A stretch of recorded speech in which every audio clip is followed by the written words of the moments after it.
I'm starting that. You don't have to Check record from the two camera. streams. Huh? Because it's recording the Riverside, right? Yep. So it's recording straight to Riverside. And in Riverside, you can hit a Premiere Pro button where it exports directly to Premiere Pro. Straight from Riverside. But It'll take the files and... It'd have to You don't have export onto your computer, though, right? Yeah, however it does it. Cool. All right, we're live on YouTube. On Brews and Business. And I might have to stop that again because I've changed stream keys. Because the last stream that we did, it took a minute, so... Or it lagged really bad. That would be real. Yeah. Oh.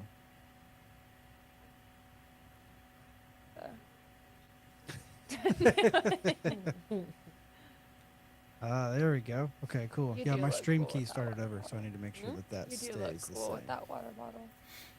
Yeah. I just don't want to spend like $70 on one. Oh.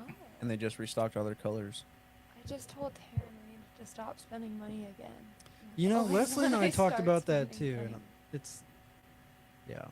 We're like, Inflation don't is- touch Amazon. Yeah, it's really kicking my butt right now. We just went to Home Goods yesterday and bought like it's a ghost. And it says boo on it.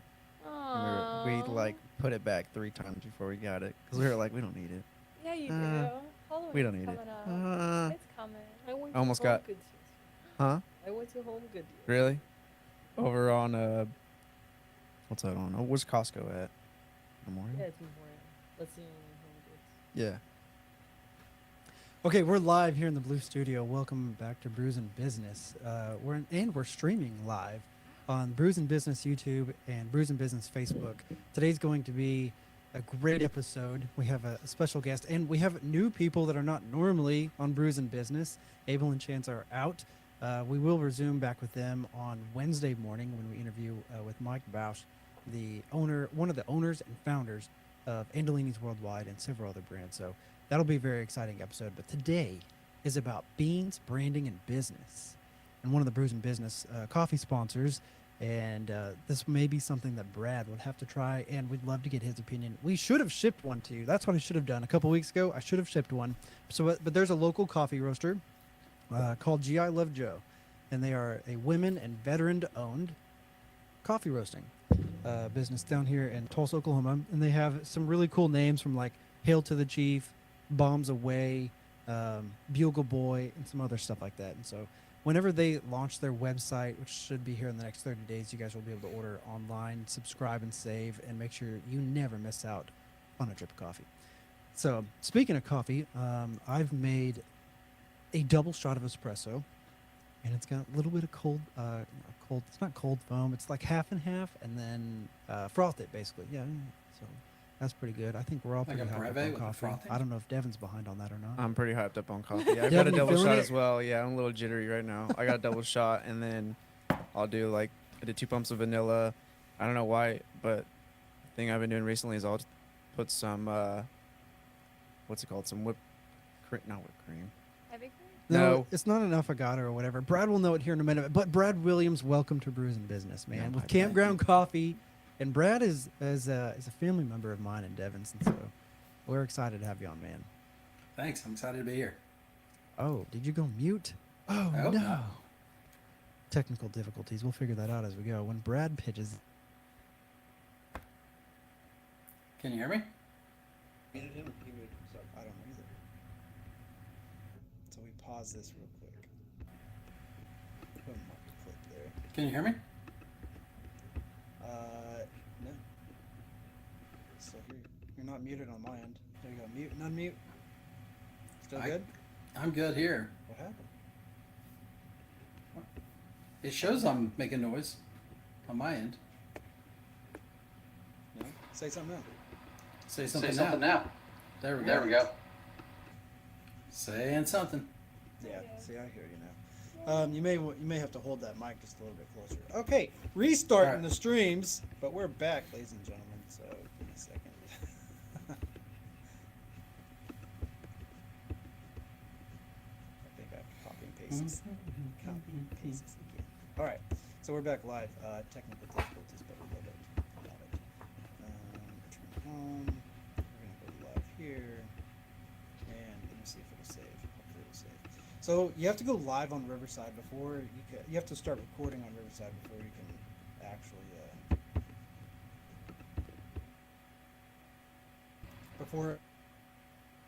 It's not the right process.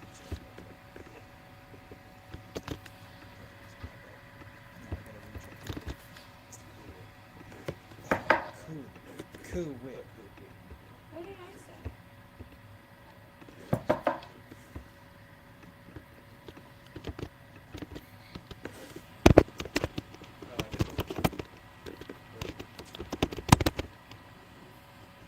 Everybody.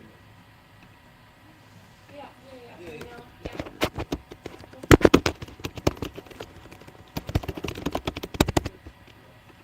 Oh, yeah.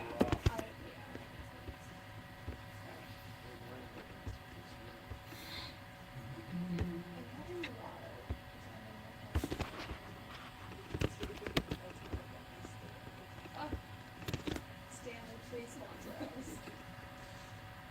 Corey's gonna have fun editing this. Sorry, Corey. Alright.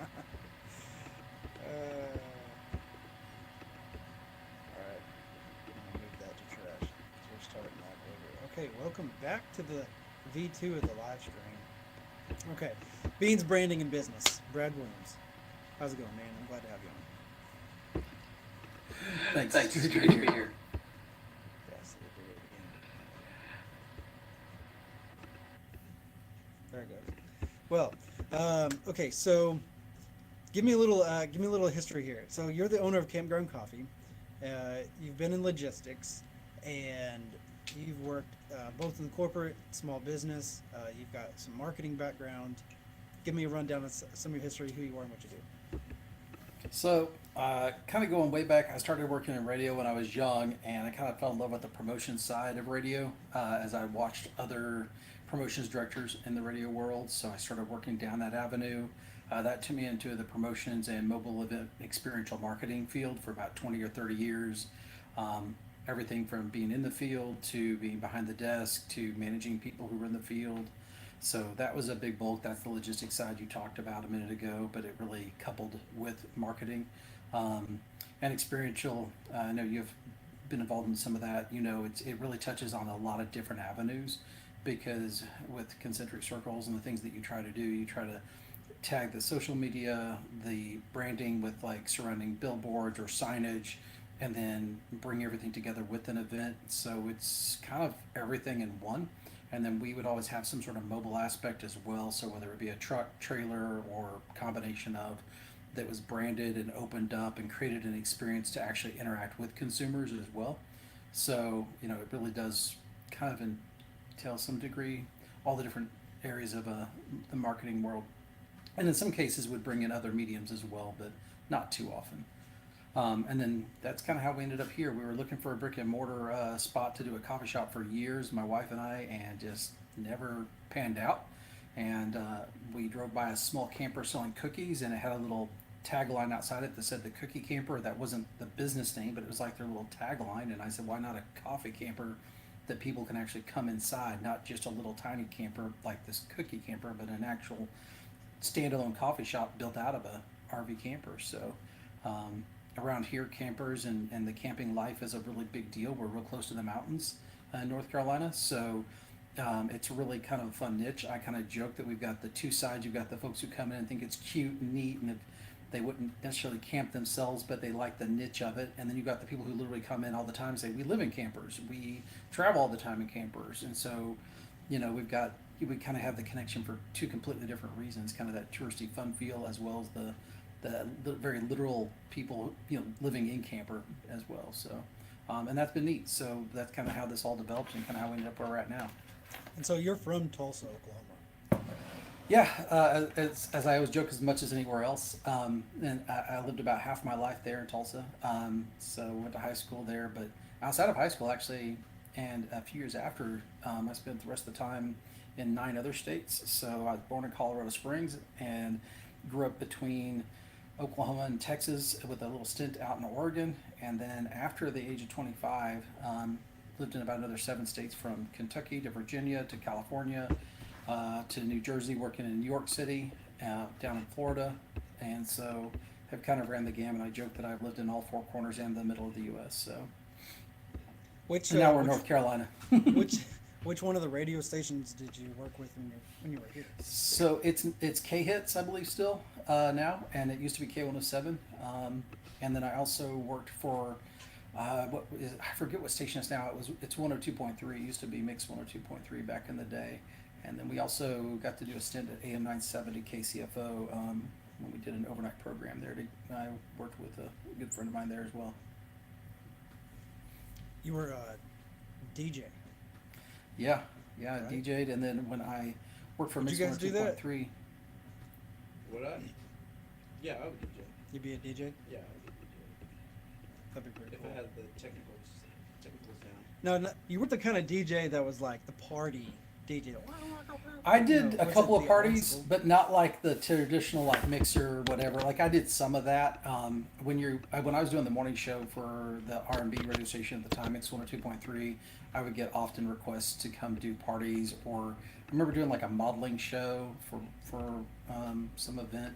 So I did a few of those kind of things, but it was few and far between. Just kind of when the opportunities presented themselves, but I didn't go looking for them.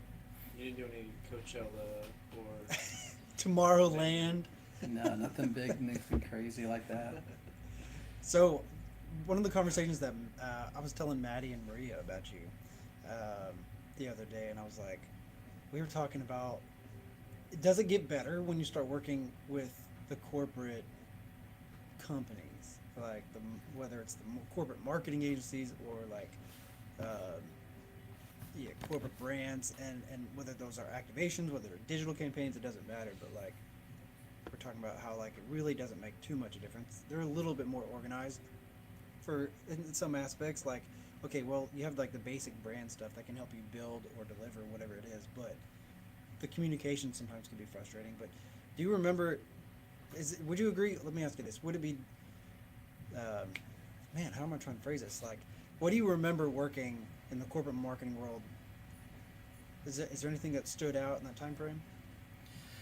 I mean, the th- is I think the biggest thing I always think back of as the negative was almost over. There was an over sense of need to say yes to every client, and not understand that clients come to you because you're the professional, and you have to trust them. Like you think about right now, you would be amazed, and I know you've been around the coffee world enough to know, but like I have tons of people who walk into my coffee shop, many of which have never been in, and they literally look at me and say, "Surprise me." They can tell, and they've heard, and they know that this is something I'm good at and that I enjoy doing, and I can often ask 3 questions and make you something that you're wowed by and enjoy and walk out with that you've probably and very likely never had. People go to places, when they know that that's what they do because it's what they do. Otherwise, they would do it themselves, right?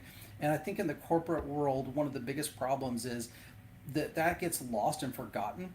That if they're coming to a corporate larger marketing agency, they're coming because they expect that you know how to market them better than everybody else, and better than themselves.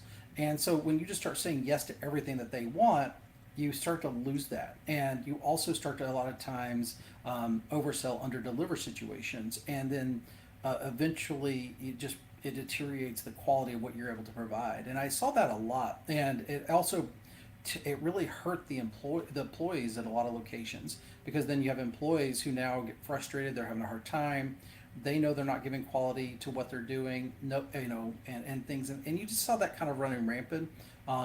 I have recently seen an old previous coworker of mine who's been working with a very large agency, and I don't seem to see that, but I wonder how much of that's just it's not on the social media that I see.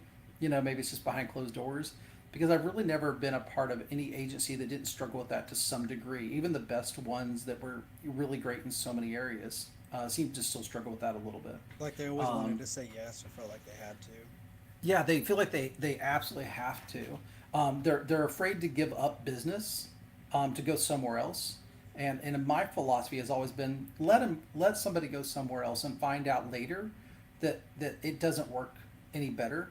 that just because the other place does really great, even the first year, eventually they'll go through the same process with a few places and find out who really is the best and find out who really stays with doing what's best for them.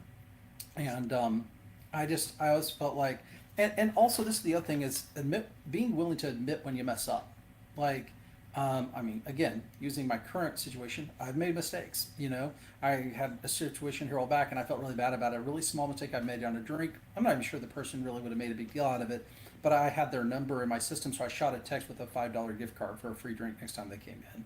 You know, and it was just a own it. Just own it. You know, we don't really allow a lot of room in America, at least culture, to make mistakes and to be able to own our mistakes. But I had clients when I was managing accounts in New York that when I owned a mistake, I also told them how we were going to fix it. And I got a lot more respect from that than had I just tried to pretend like it never happened, skirted it, and just worked around it and act like nothing ever happened or blamed it on somebody else or some other circumstance. You know, when sometimes it was literally just, hey, we could have done better. And again, that's a lost, you know, something that's lost in our corporate world because everybody's just so scared to lose business. Yeah, and that's actually something that we've been, actually, there's a couple things in there that we've been talking about for quite some time. And one of them is trying to discuss our core values. And I think that comes down to one of them being accountability, right? That we were talking about. And the way that we would describe that is we hold ourselves responsible, never backing away from our commitments, and taking ownership of our actions with unwavering determination.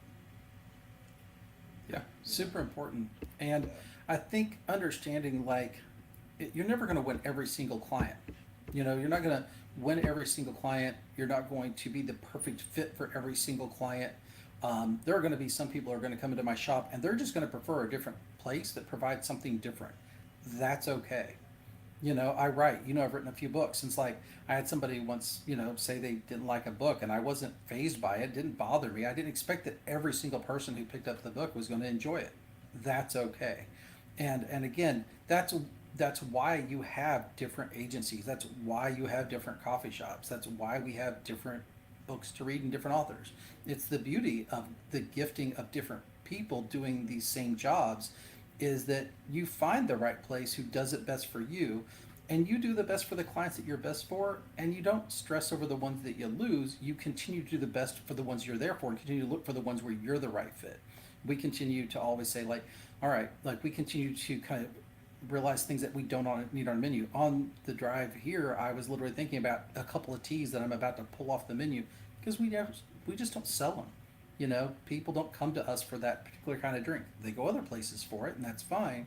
But the demographic and the consumer base that we have, they come to us for something very unique and different than what they can get anywhere else. And learning that, if I feel like company and organization could better understand that, it would really allow them to succeed way more. I feel like that's something that we constantly are just trying to work on. That's something that Maddie and Marie will probably bring you guys in at this point too. Talk about this is like something that we've been trying to hone in on is, and that you just said was that you can't just have like a cookie cutter approach to everybody, and not every client's the same. So it's figuring out, you know, for us in the marketing realm, for our clients, how we can help each client differently.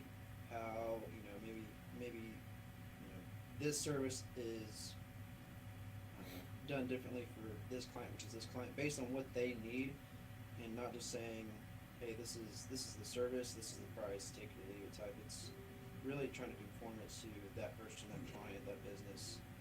I mean, We were talking like if you were to apply that to something, it would be okay. Well, are we taking photos for a construction site, a job site, or is this like a retail? And what kind of retail? Is it just like, oh, you know, here's some, I don't know, here's some T-shirts or whatever. You know, I'm going to change out the T-shirts. You're going to take pictures of me in different T-shirts, or is it like jewelry? Okay, well, jewelry requires a lot more keen attention to detail, right? So you're going to take more time shooting and editing and everything else too, right? Yeah, and we were also talking about this conversation started a few weeks ago. I think we do this about once a year to where we figure out, okay, what are our favorite industries to pertain to? Where do we really thrive and where do we really, you know, make the most impact?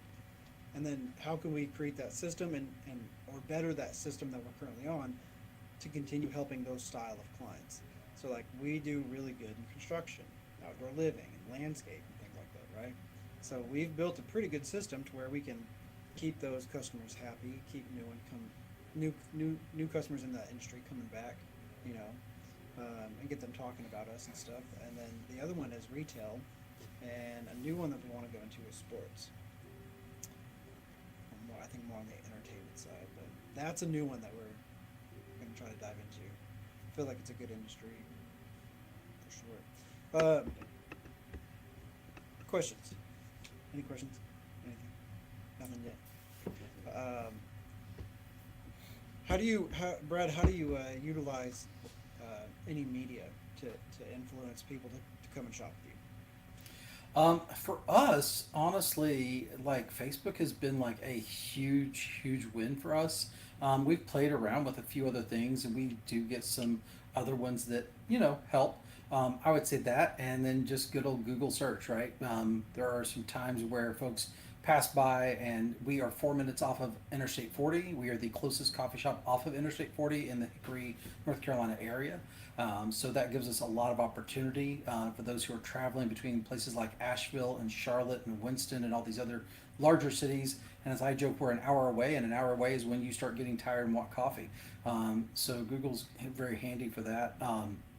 But as far as just word of mouth and getting people's attention, I get more folks who say, "Oh, friends posted this on Facebook," or "I saw a Facebook post," or "I saw whatever." Than anything, we are about to do kind of a relaunch of our business, and when we do that, we like a something with the local news like that as well. But I would definitely say, man, the occasional boosted post or Facebook ad or similar type of situations has been very valuable and well timed. I usually try to set one up. We open from 6:30 a.m. So I'll often try to have something hitting Facebook around 5:57, and I do it just off time. I don't want to do it at 6 when anybody else might be doing 6. I want to be 3 minutes ahead of them. I'm very cognizant about that, and I kind of do the same thing around lunch. I know a lot of folks here take a very generic 12 o'clock lunch or 11:30 lunch, so usually about 11:27, I'll have another one hit just a little bit before 30 minutes or so before they're hitting the lunch break, so that it's hopefully still close enough to the top of their feed when they do jump on their lunch break. It's a quick reminder to grab something after they grab their lunch. So and that's been pretty effective a lot of times. And then of course the kind of coupled with that, nothing you'd probably be surprised about, people love people, right? So if I can make sure the post includes a person and a new drink or something in their hand, it's always way more effective than just some commentary. Create some connections. I had a quick question. Do you move around quite a bit? Or usually? I never move around. Okay. We are not considered. We did not design this to be a mobile unit. We designed to be mobile if we have to. So we are a standalone coffee shop in the camper, and it's about to become even more standalone in the design with some outdoor seating and stuff. Gotcha. I forgot what we were talking. I don't know. I think I was talking to Braid about it.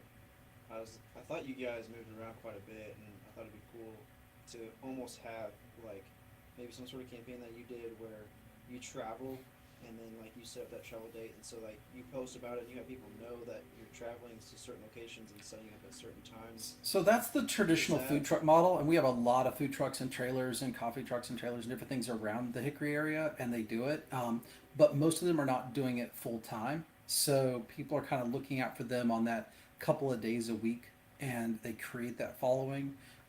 That was never what we intended. The whole reason why we wanted a brick and mortar space was we wanted to create a gathering space for the community. We really wanted a place where people could rely on us, know that we were going to be there, bring friends, hang out, get people together. And we're starting to see that a lot more now. And that's why we want to create this outdoor like seating kind of space with umbrellas and other things around the camper, because we want to create that even more. I tell people all the time, that was just, if I wanted, the design of our trailer would have to be completely different. And the camper trailer, what I remind people is that it has two slide outs, or some people call them bump outs, but that literally span almost the entire 30 feet of the trailer, and they come completely out. We have a bookshelf with games and books. Again, everything is loose, right? So if we do anything, all of that, all the decor, all the syrups, nothing is in racks that are mounted. So to pack up is at least an hour and a half, and to set up is at least an hour and a half. And if we are on a hot day, we have to have a 50 amp generator, and there's no place for me to put that currently in our current setup to travel with. So nothing about our setup, unfortunately, is set up for that kind of design. It really is set up so that we are just like any other local coffee shop where you always can depend on us, always know we're there. And we have our regulars. We actually do drive up service, and it's about to have an actual drive through setup, which is really cool. But we have talked about down the road getting a smaller camper with our sort of camper logo printed all on the whole camper, and creating something that could travel to events, because we get a lot of requests too. What's been the most difficult thing?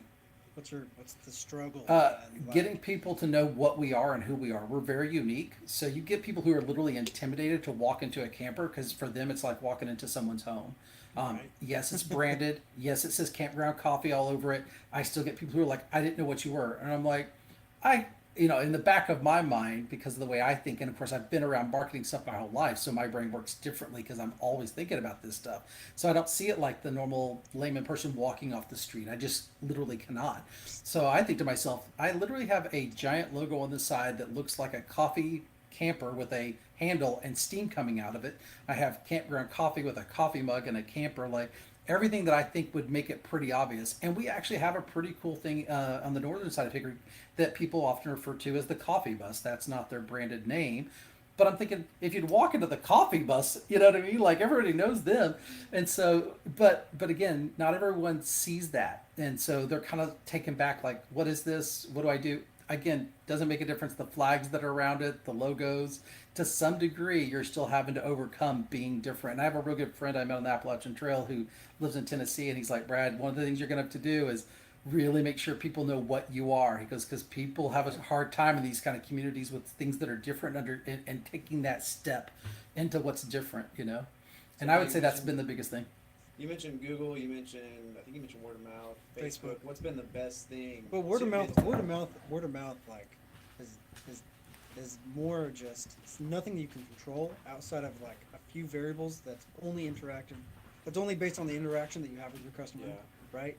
And so, but you can't control that. So let me rephrase that question as like, what's been the best control thing that you've done that has brought traction or attention? So, knowing about you guys. Yeah, to Braden's point, the only control variable you have is your interaction, and interaction in a coffee shop is incredibly powerful. I've been really just amazed at some of the commentary I get on Facebook, but it's stuff about, hey, this guy really knows his coffee. Man, him and his family are really kind. I thought that's interesting. We've gotten the word kind written about us several times. I think that's really cool. Their space is really homey. So creating a very homey space, a very comfortable space, really interacting with your customer and letting them know how we're there to serve them. One of my statements I often share with people, even if they don't need it, is I can make you a sugar-free, dairy-free, chocolate-covered orange latte. Go find that somewhere else. Tell me where else you can get that. And they're just like, you can do what? You can make a what, right? And so, letting people know I use real extracts, not syrups in every single drink. Some syrups, I do use some syrups, but we have some very unique stuff. Well, that makes people want to bring other people back, especially the friend that needs sugar-free. And I've heard that, certain chains are no longer serving sugar-free syrups anymore. There's some good coffee shops too that don't have caffeine free or sugar. Right, and that's the other thing. It's like we have a really good, not caffeine free, but we have a really good decaf espresso, and I serve a lot of decaf espresso-based drinks. We do homemade cold foams that are flavored, very uniquely. So, that I think brings people back. I have had one of my favorites was a lady who had never been, met a friend there, and loved it so much she went home after they met, got her daughter, and brought her right back. So a lot of that is in that experience that you give them, and it's one of the it's one of those hard things to train, right? Like the young lady who's working for us right now, Alexis, who's there right now for me, she's great, and that's the biggest thing is I'm looking for a person, not just a barista, not just someone who's going to throw stuff in a cup, right? You need people to reach people, and again, that's why we're not a traveling food truck, because you don't reach people and change communities and really impact folks when you're always on the move. You just can't. But when you can be in a space like that, you can. And I've told individuals, I said, our goal is to change the trajectory of people's day. So when somebody comes in the morning and they've had a rough night or the day before was really hard, but I can change their day through the interaction and the coffee, you know, then that's going to do what? That's going to impact the coworker, and then the coworker is going to come in, and we've seen that. So there is a little bit control variable, but it's all on how you, you know, really serve the community through your business. And then for Facebook, again, I think it's timing of the post, and try to be very intentional about what we post. They, you know, we're in a smaller community, so personal matters. So when we post stories about what's happening with our lives, when we're very open and personal, when we share things about groups, you know, I don't know, a group of teenagers hanging out and they're playing a game at a table, and I post something, people get excited about that because it's the community connection, which is exactly what we're, you know, one of our biggest focuses, and that just builds that even more. So. So to me, I think that's. I was gonna say, I think that's something that you're talking about, that interaction, changing the trajectory of people's days, depending on, you know, having a bad night, or even if they did have a good night, just making sure that when they come to the shop, to your spot, that they're gonna have a good day going forward based on that interaction. I think like some cafes do a pretty good job with that. There's some local ones, like I can just think of like Lornay's. I think Double Shot's pretty good about that. Like Double some Shot, Nordaggio's. If I walk into both of those, they'll recognize me. They're like, Yeah. hey man, Some of the more like I've seen you since you opened the doors, forever. well, some of the more, would you say corporate ones? Like I'm thinking like Starbucks, Dutch Bros, Severn Brew. Like Dutch Bros is Severn Brew. So copy and paste. Yes, but I You think know? like But one there's of the some things of them like, that make you feel unique though. Like at Starbucks, like when I worked there, it was that, hey, you know, we have regulars. Every shop, every business will have regulars. Yeah. You know, Sure. so like when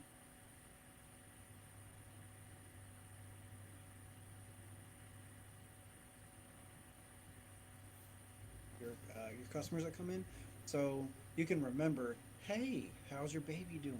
Oh my God, did your wife go to the hospital? Or I don't know, how's your dog? Like, you know, oh my God, you got the new job a few weeks ago. How's that going? You need an extra shot. It's on me. You know, like little things like that will like help you build that rapport with that customer, and then that's head over heels for you. They're like, I'm coming back every time, Yeah. and I don't want anybody to make more coffee unless it's that guy.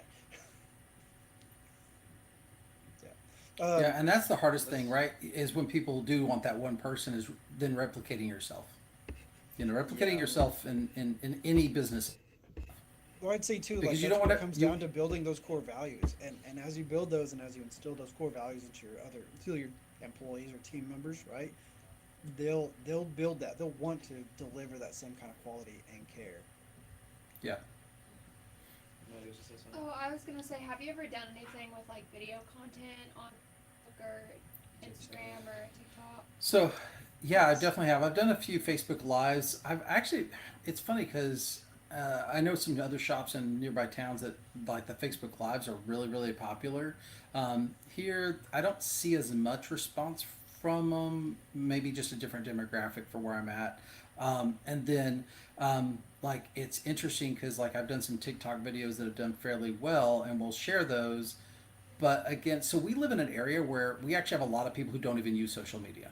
I mean, we're very rural. Half of our demographic is, you know, let me just put it this way: half of our demographic, right, is the Tesla or the Jaguar or the Maserati, and the other half is the old beat-up pickup truck. Like, it is a really mixed demographic.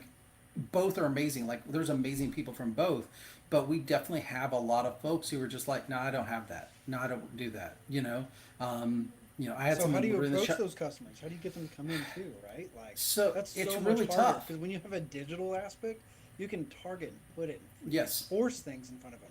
But when you Right. take away the digital and you're stuck with traditional, You Yeah. really rely on that relationship you're building and built, and like that word of mouth from them when they leave. but Yeah. going from outside of your personal network, because your Yeah, personal you gotta get 'em in network the will only door. go so far. You got to get them in the door. So how do you get these people that aren't in your personal network, that you can't guarantee that they'll talk about you?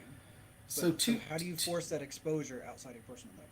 So two ways. One, I made a poor decision in our signage, and our signage looks really cool, except for you can't read it from at 50 miles an hour driving down the road. And so people love the logo on a shirt, but the logo on a banner flag or on a sign driving down the road is not good.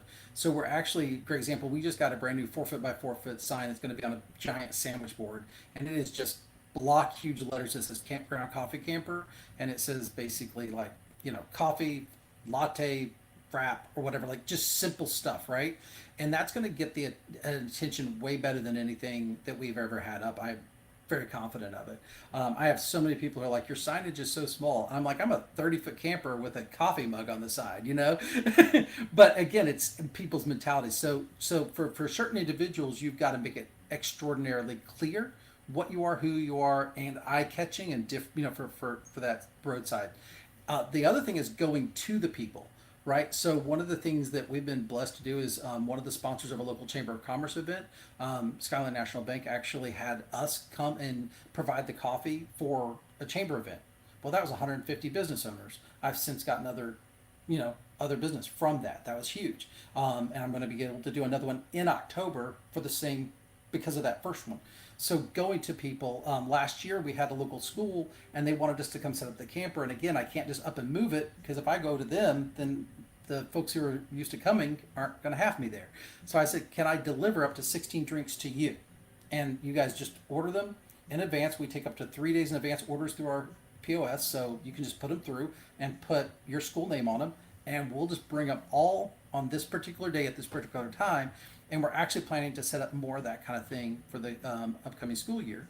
But we would deliver to schools. We'd reach out to schools. We know certain days are slow. Reach out to a local school and say, hey, do you guys want us to deliver up to 16 drinks? And they would take orders, and we'd go to them.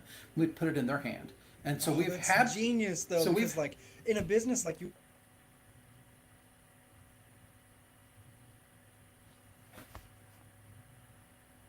Like no one really does that. Like you have to wait for the business to come to you. So this is a really innovative, genius way of like, especially just on the coffee shop, average like small business style, like a boutique. Like how can like a boutique can't go out and make cold calls like we can. If I need to drive up sales, like we can make cold calls. You know what I mean? We can send out cold emails. Like we could drive some business now. But like that's a really good idea. You could call up a school, call the admin, and say, hey, I'm the local, Campground Coffee. My name is Brad. I can take up to 16 drink orders. I can get these delivered to you guys, blah, blah, blah, today, right? If he's dead and he has some help at the store. That's genius. I love that. Yeah. Yeah.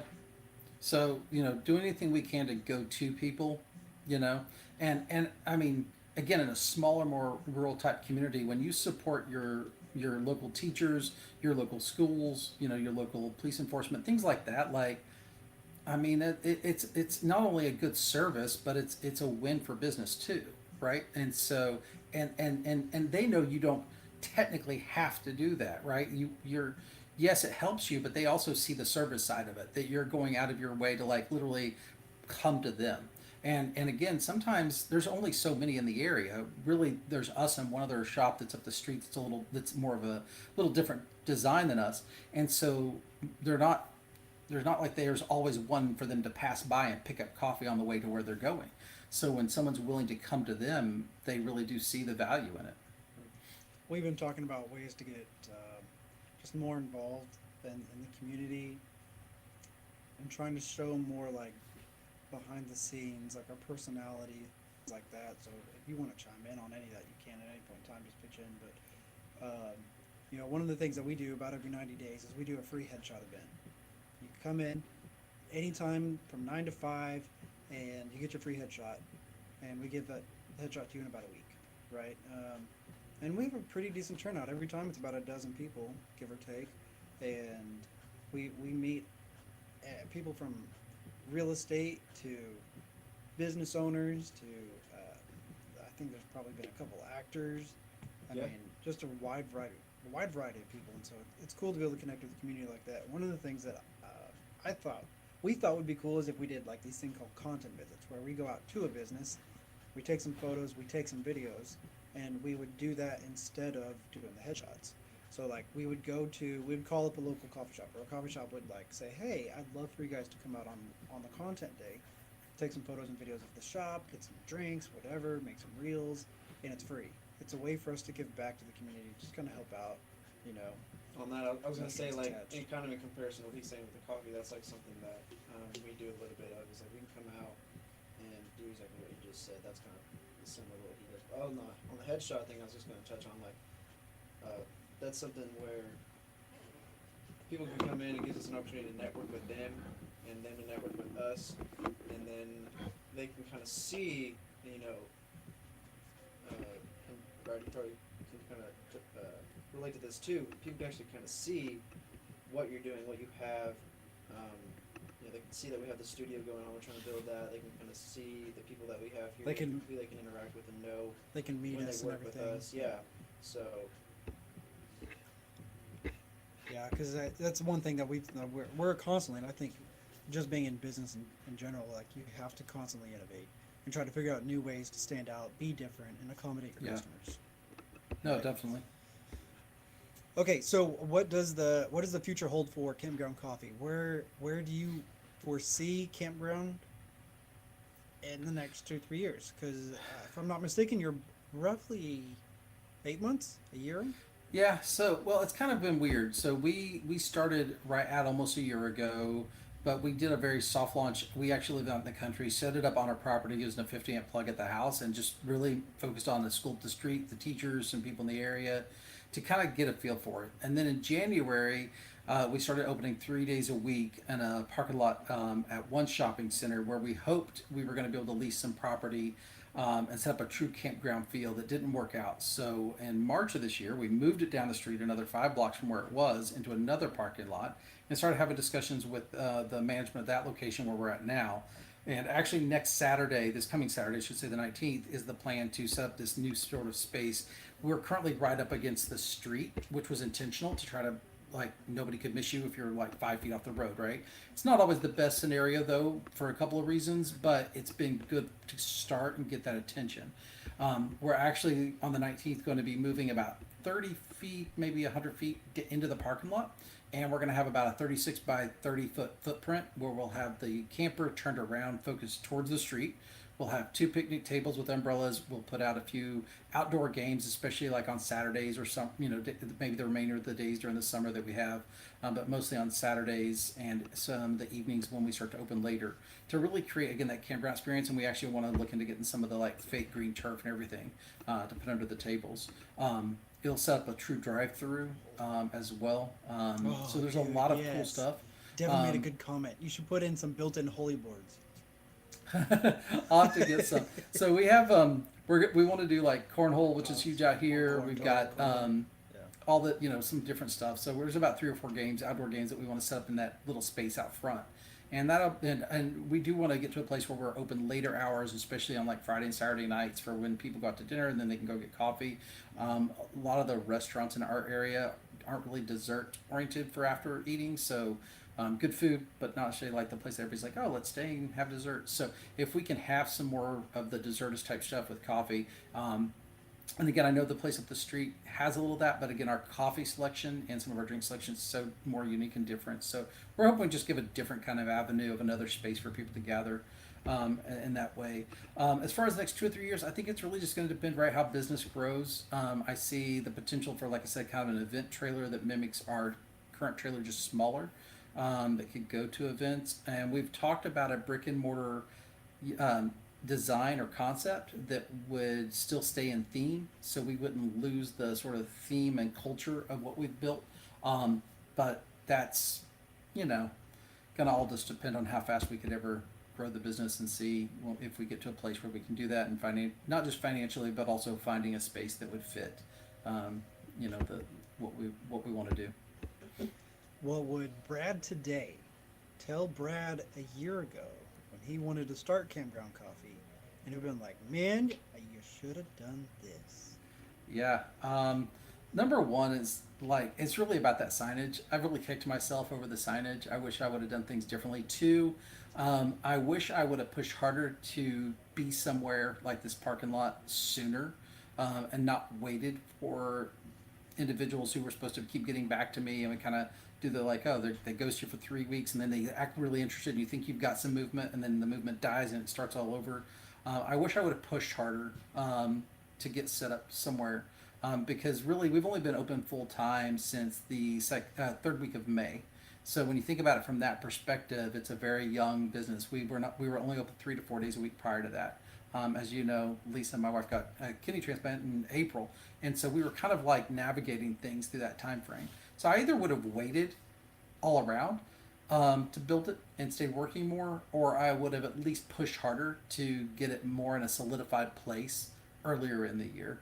Either one. And then, like I said, the other portion, just that signage. I wish I would have had more clear, outspoken, visible. You know, to me, the signage was visible because of the design, but it wasn't clear what we were enough for people. Again, going by at 35 to 50 miles an hour, they need something larger, more clear. And so those were my two biggest errors, I think. A few other things, but those were the two that stand out the most. What was it like when you started? How, like, what were the difficulties that you had, or kind of like that? Yeah, honestly, we didn't have a lot of really difficult stuff starting, other than what I kind of mentioned. I would say uh, I had a lot of good folks that have been around coffee, and a very close friend who's owned a coffee shop for 20 years. So good mentorship, good advisement, for the most part. It was more of just this idea of like, where are we going to put this thing, getting it into the place where we wanted it. The biggest difficulty was just that the spot that we wanted, it was like a half an acre in the middle of a shopping area that we thought we were going to be able to lease and make this whole cool campground gathering experience, just never panned out. And then that put us in a really awkward position, because now you've got this camper that was supposed to be the center of this theme and this space, and you don't have the space anymore. And so now you're like, all right, well, how can we still make this work?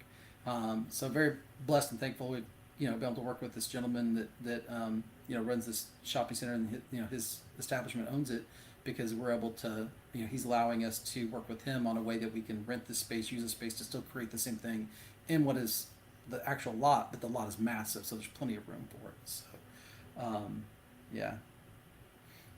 What would be one advice that you would give to someone who is starting, or has the idea to start a coffee shop or something like what you're doing? Yeah, I think one is know what you want to be. I've been to shops where it seems like you're like, who are these people? Are they the people who just use cheap Chirani syrups and just make like quick sweet drinks for everybody? Are they the people who know how to make a breve and a doppio and a medici? Like, what are you? Know who you are. Know who you are. And then I think the other thing is get rid of. Drain doppio medicis.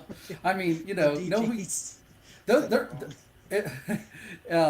But like that, and then I would say the other thing is lose your pride.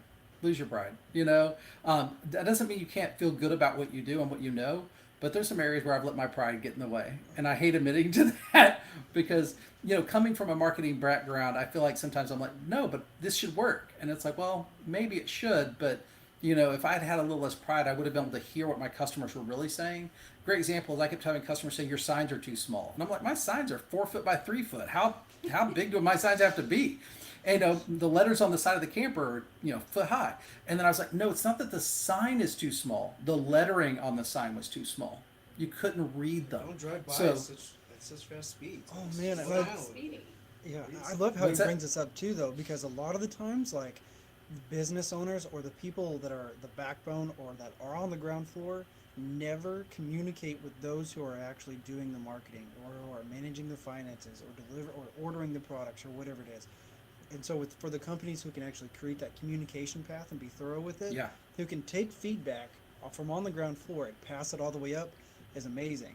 And it becomes a lot more difficult to do that as you grow. And so with Brad just being the owner, like, of course, he hears it and he can make the change right then and there. He doesn't need to talk to anybody about it. You know what I mean? He doesn't have to chain of command. But anyways, keep going. No, that's really true. And then the other thing is, I think in any conversation, right, you hear someone say something, but it's not always what they mean. So what you hear them say isn't always what they mean. I have this phrase that's kind of been a niche like thing that I've been using lately, which is we all speak our own language. So just like if you speak to someone who speaks French and someone speaks Spanish and someone speaks, Italian, whatever, like, but we literally kind of all have our own language from our raising, from our culture, from these different, our age, from when we grew up. Like, there's different things, right, that kind of creates our own culture. We also know that like 80% of communication is body language. So if someone looks at me and is like, man, your signs are too small, I'm just thinking like they literally think my signs aren't big enough. But it took me like hearing like literally 20 people over months of time to finally go, And for me to drive by and go, how's my sign too small? And go, oh, it's because you can't read it when you're driving by. So what that person really, all those folks were really meaning to say, because let's be honest, a lot of us are not good, healthy communicators to communicate what we're really meaning. We say something, but it's not actually what we mean. And I really believe that every customer who ever said your sign is too small, really what they wanted to probably say was the lettering on your sign is so small that I didn't know what it said. I didn't know what it was. So I saw a big now open at the top, but I didn't know what it was. And so if they had been able to communicate that more clearly, or if I would have stopped in earlier instead of just getting frustrated thinking, man, I feel like it's really obvious. If I would have stopped and thought, what do they mean? What are they trying to express? Why would they say it's too small when it's, taller than I am? There must be something else. If I would have dove into that, I might could have fixed this, had a solution way sooner and had my business increasing sooner. Or even diving in right after you hear that, hey, your sign's too small. Oh, well, okay. Like, what makes it? Is it the logo? Is it that you couldn't read it driving by? Is it the refer? Like, what was it? Like, kind of asking the question to them, getting that feedback right away, compared to, like you said, waiting longer and then figuring it out later. Not Yeah. letting your pride get in the way, and actually getting that feedback right off the bat, and then improving that situation. Yeah. And it's hard because we are inundated with information. And every now and then I'll get the person who just owns it and they go, well, maybe I just wasn't paying attention. And I'm like, because they'll be standing next to someone who's like, oh, I knew exactly what it was. I see it every day and I knew what it was. The person next to him goes, yeah, I drive by here every day and I had no clue. And really what it is who, the way that people think and look at things and process information, right, is part of it as well. But if I could overcome a barrier, I want to. I just didn't know the barrier I was trying to overcome. These are a bunch of little golden nuggets, like a little bit of wisdom, a little bit of persistence, resilience, like a little bit of business, a little bit of marketing. It's great. Look at all these little golden nuggets throughout this whole last past hour. I know we had a little bit of technical difficulty at the beginning, but it kicked off to be like some great conversations. Brad, do you have any questions for us? I think the one question I think a lot of people would like to, I always think about, it's like, when you're working with different companies and you're working on your guys' side from social media, how do you kind of develop out a campaign based on the uniqueness of every different, business? Is it demographic first? Is it business type first? Are there like 4 key areas you try to figure out before you kind of start to tackle that? Well, building out a campaign would typically start on who do we need to target demographic? Who's that persona? Let's say we were just talking about the campaign for Israel Diamonds this morning, right? Like, who's our target market? Well, it's people who are looking to get engaged, who've probably been dating for at least 6 months, been in a relationship for 6 months or longer, and who are not engaged, not married. They're probably between the ages of 18 and 35, and they could be about within 150 miles, because they can order online. So we could go as far as Fayetteville, Fort Smith. So geographically as well too. They're more than likely. They're going to be more than likely. They're going to be female. They're going to be women, right? Shopping, but then they're going to bring in their man with them to shop with them and say, "Hey, this is the one I want." Or they're going to be looking at the pictures and they're going to show them in, right?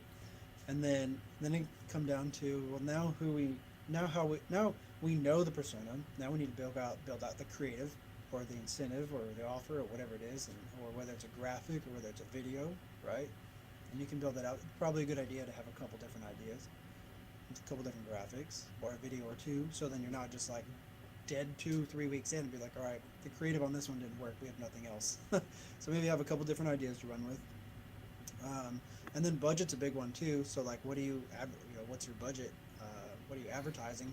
They were wanting, when we were building out a campaign, we were talking about Maria and I were talking about this. It was Colorado, Kansas, Missouri, Arkansas, and Oklahoma, I think. It was like 4 or 5 states.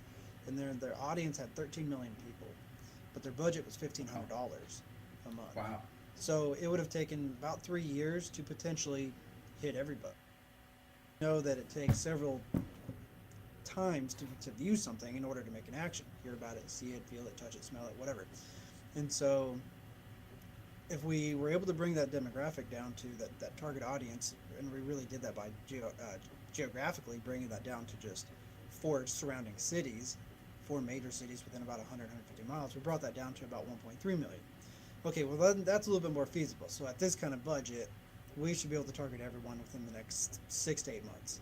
Well, that's a lot better than the long term 3 years of what it would take to potentially hit everyone with that budget.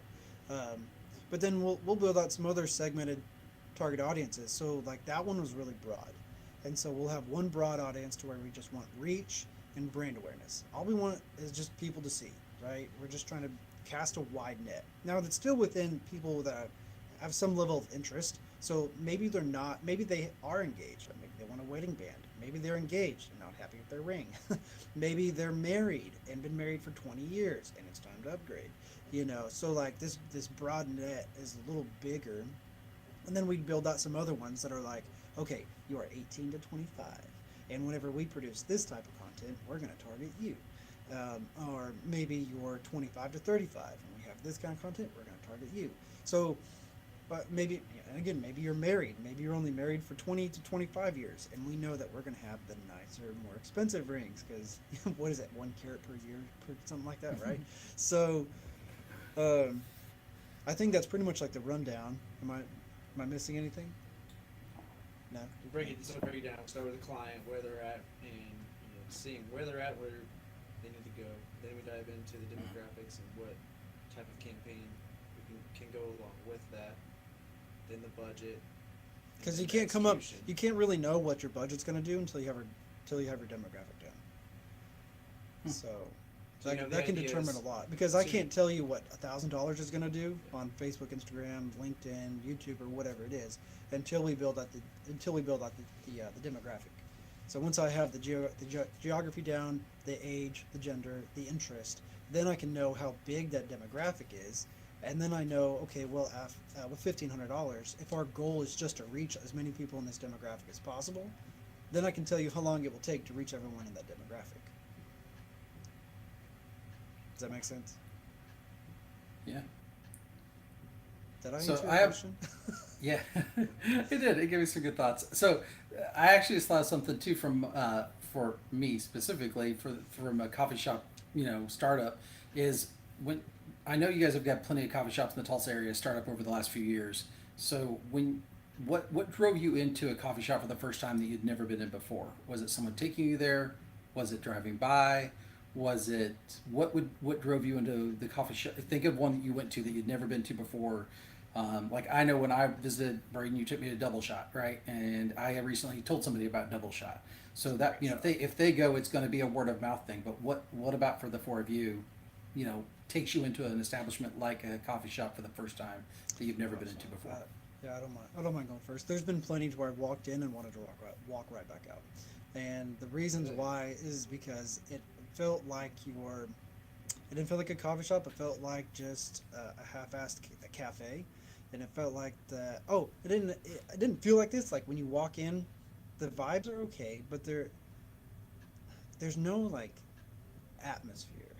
Mm-hmm. It was like, well, we have all different types of furniture, and we have punk music playing, and then there's board games, and the food items that are on the menu are just regular sandwiches that I can make out of my pantry. So like the food options were unique, or the pastries came out of like you can tell when pastries are homemade or baked there at the shop versus when they're locked at Walmart.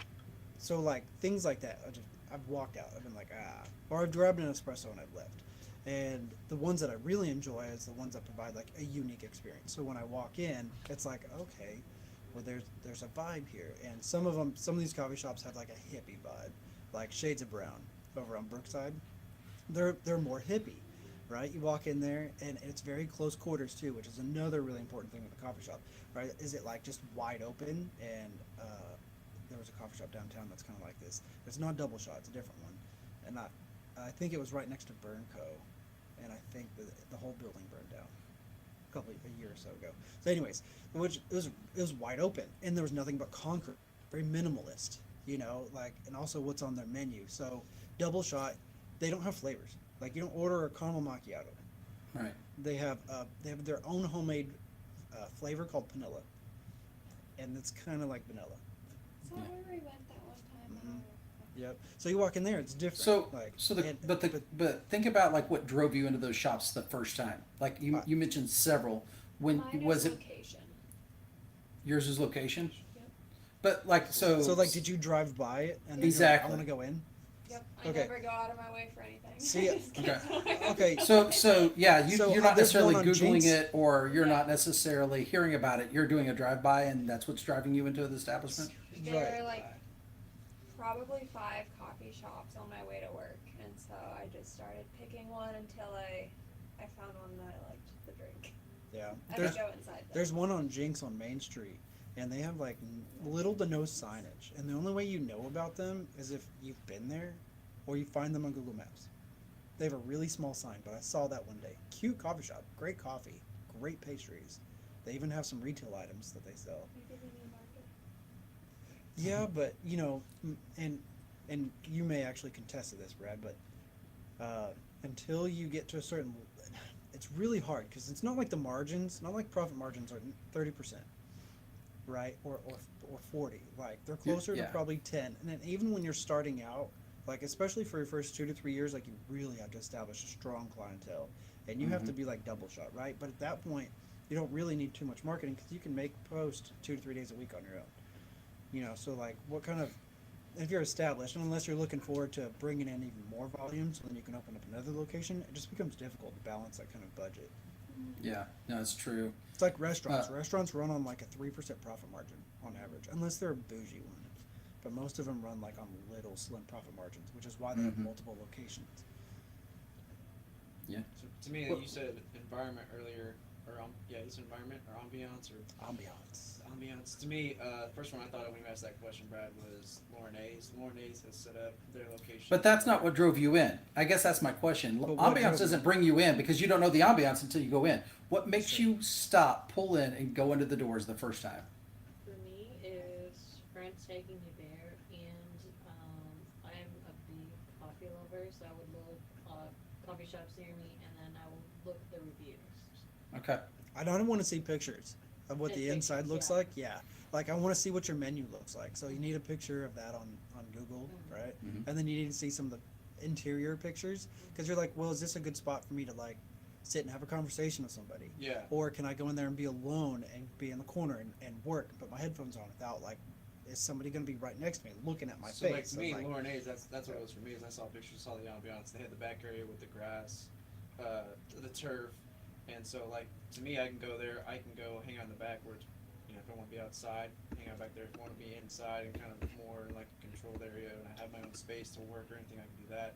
So to me, it was like seeing that, and then another example would be Dutch Bros. To me, for them, I saw just like the vibe that they put on social media between the people that work there.